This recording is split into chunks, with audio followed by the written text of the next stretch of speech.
Hello, I'm the Digital Sir, and welcome back to my breakdown of each group of the UEFA Euro 2020 tournament. Today I will be breaking down Group E, which features Poland, Slovakia, Spain, and Sweden.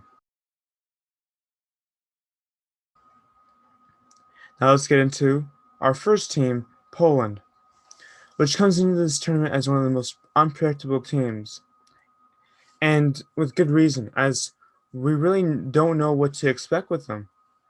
They could either perform really well and do as well as they did in the UEFA Euros 2016 tournament, and where they finished where they came out in the quarterfinals, or they may not even make it to the group stage like they did in the World Cup.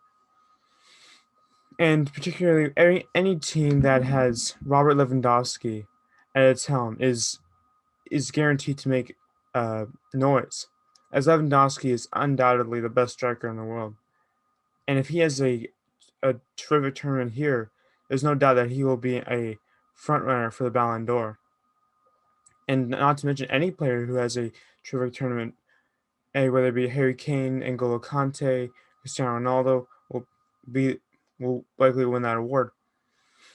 But no, with Poland, my player to watch out for Poland could be Lewandowski, could be their goalkeeper Wojciech Szczesny, but no, it's actually Peter Zielinski of Napoli. Yes, not a Napoli player, a mid box to box midfielder who will really come in handy in stopping the tremendous goal scorers that lie in this group.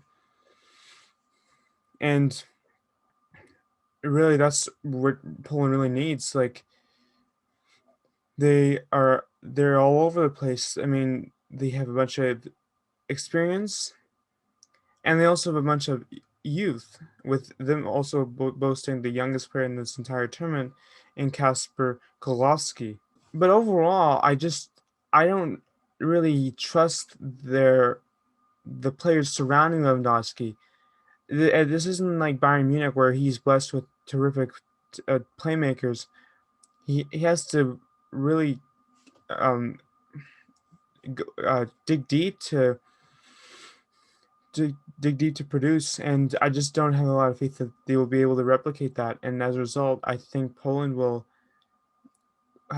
struggle getting out of the group stage and ultimately finish third in their group, with them not qualifying as one of the better third place teams. Next up, we have Slovakia.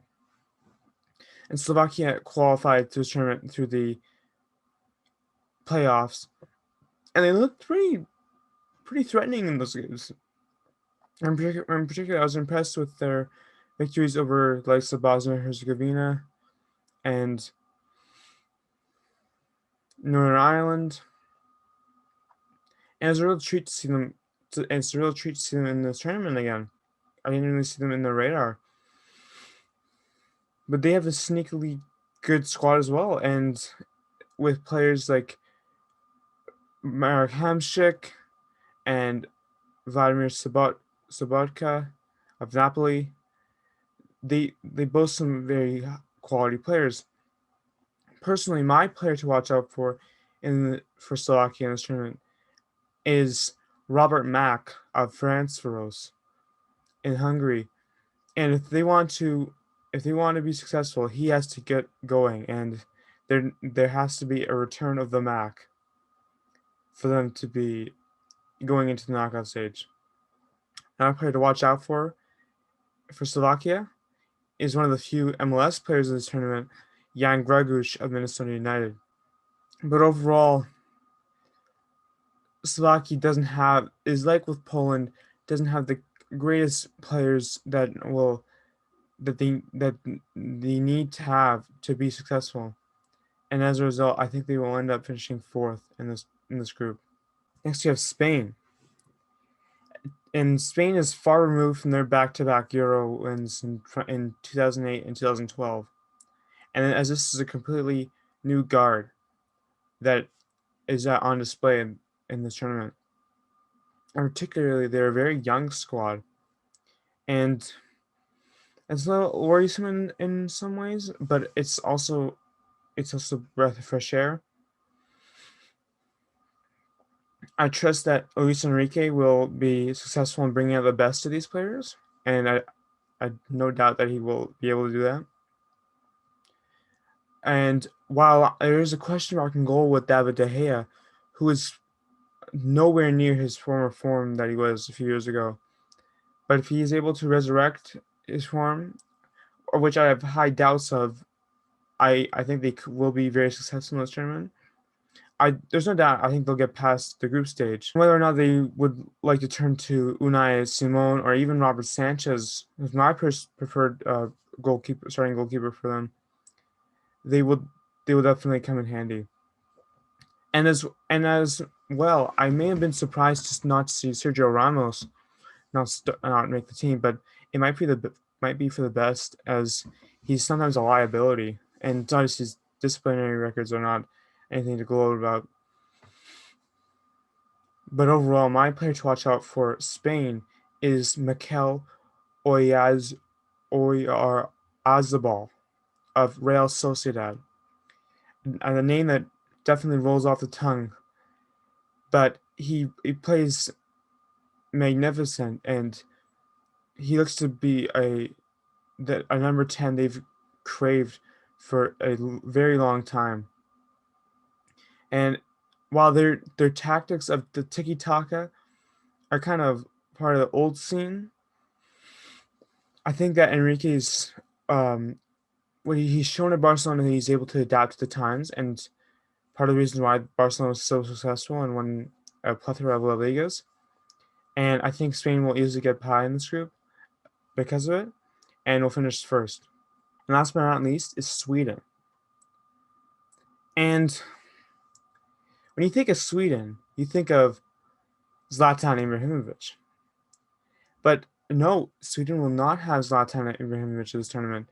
And it's honestly for the best, as I feel like as good as he is at his age, they tend to perform better without him, as evident at the 2018 World Cup. I think that their performance at the 2018 World Cup really foreshadowed the future of Swedish football, and particularly how they're a cohesive team.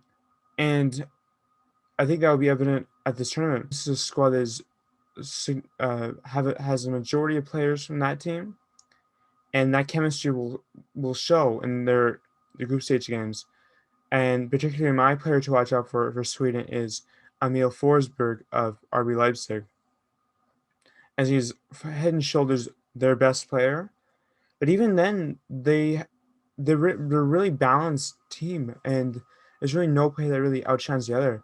I could look to their youngster Alexander Isak of once again Real Sociedad to be and even Marcus Berg to be uh, very dangerous players in scoring goals for Sweden, and they will look to do that at an ease.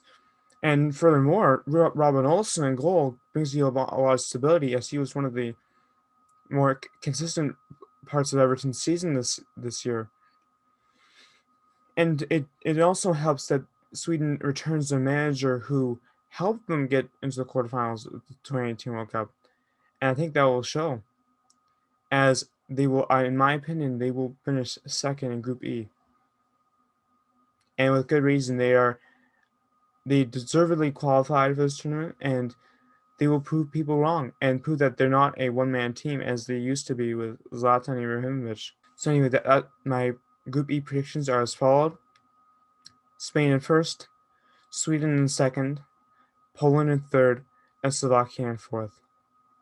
Tell me what your predictions are for Group E in the comments below.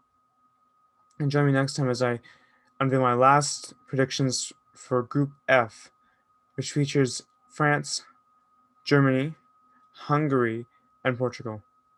See you next time.